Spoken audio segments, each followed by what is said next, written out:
नमस्कार, आप देख रहे हैं न्यू दिल्ली पोस्ट। आपके साथ मैं हूं अभिषेक। यूजीसी रेगुलेशन मोदी सरकार के गले की फांस बन गई है। पूरा सवर्ण समाज सड़कों पर है, आक्रोश चरम पर है। उच्च शिक्षण संस्थानों में जाति आधारित भेदभाव खत्म करने के लिए यूजीसी के नए नियमों को लेकर देश भर में विरोध और समर्थन तेज हो गया है। लेकिन इसी बीच सुप्रीम कोर्ट में आज सुनवाई हुई, जहां कोर्ट ने इस रेगुलेशन पर रोक लगा दी। सुप्रीम कोर्ट ने सवर्णों को बड़ी राहत दी। कोर्ट ने कहा कि 2012 के दिशा निर्देश लागू और आगे भी प्रभावी रहेंगे। मुख्य न्यायाधीश सूर्यकांत की अध्यक्षता वाली पीठ ने इन नियमों की भाषा और मंशा पर सवाल उठाए। सीजेआई ने कहा कि ये नियम अस्पष्ट हैं और इनका दुरुपयोग संभव है। अब इस मामले की अगली सुनवाई मार्च के महीने में होगी। कोर्ट में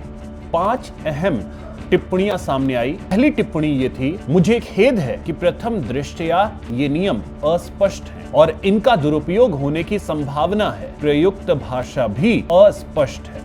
दूसरी टिप्पणी थी, 75 वर्षों में जाति विहीन समाज की ओर बढ़ने से हमने जो कुछ भी हासिल किया है, क्या वह पीछे की ओर जाना है। तीसरी टिप्पणी थी, हमें जाति विहीन समाज की ओर बढ़ना चाहिए, साथ ही प्रभावित लोगों की सुरक्षा के लिए कोई प्रभावी तंत्र भी होना चाहिए। चौथी टिप्पणी, भारत की एकता हमारे शैक्षणिक संस्थानों में झलकनी चाहिए। और पांचवी टिप्पणी, विश्वविद्यालय, स्कूल और कॉलेज अलग थलग नहीं रह सकते। पूरे समाज का क्या हाल होगा अगर कैंपस में ऐसा होता है, तो कैंपस के बाहर लोग कैसा व्यवहार करेंगे। मुख्य न्यायाधीश ने सॉलिसिटर जनरल के माध्यम से केंद्र सरकार को निर्देश दिया कि इन नियमों की समीक्षा आवश्यक है। उन्होंने कहा कि हम आज कह रहे हैं कि 2012 के नियम अगले आदेश तक लागू रहेंगे। भाषा को स्पष्ट करने के लिए विशेषज्ञों की आवश्यकता है।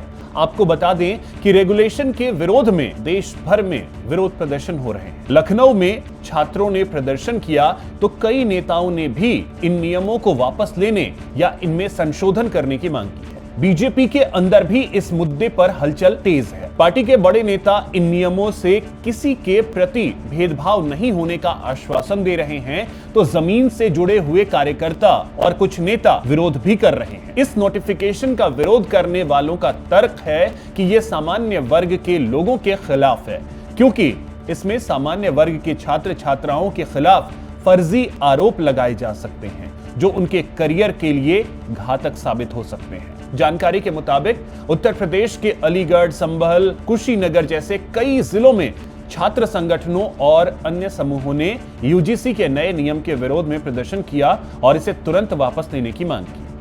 वहीं अलीगढ़ में राष्ट्रीय छात्र संगठन और क्षत्रिय महासभा ने हाथरस के बीजेपी सांसद अनूप प्रधान के काफिले को रोक दिया।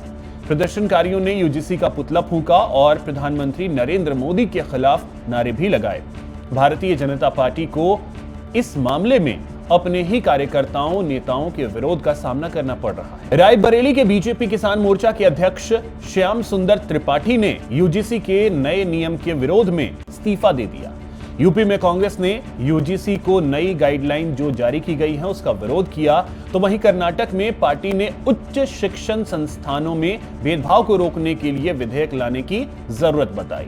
इन सब के बीच केंद्रीय शिक्षा मंत्री धर्मेंद्र प्रधान ने पत्रकारों से बातचीत करते हुए कहा कि मैं आश्वासन देता हूं कि किसी का उत्पीड़न नहीं किया जाएगा, कोई भेदभाव नहीं होगा। भेदभाव के नाम पर इन नियमों का दुरुपयोग करने का अधिकार किसी को नहीं रहेगा।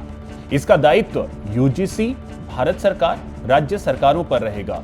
जो भी व्यवस्था बनेगी वह संविधान के दायरे में बनेगी और यह तो सुप्रीम कोर्ट की निगरानी में हुआ है। सियासत एक तरफ, लेकिन देश के सर्वोच्च न्यायालय ने इस बिल पर रोक लगा दी है, तो ऐसे में सवर्णों का आक्रोश थमता है या मोदी सरकार के लिए चुनौतियां अभी भी इंतजार कर रही हैं। कमेंट के जरिए आप भी बताएं। हमारे चैनल को सब्सक्राइब करें, वीडियो को अधिक से अधिक शेयर करें, लाइक करें। जय हिंद, जय भारत।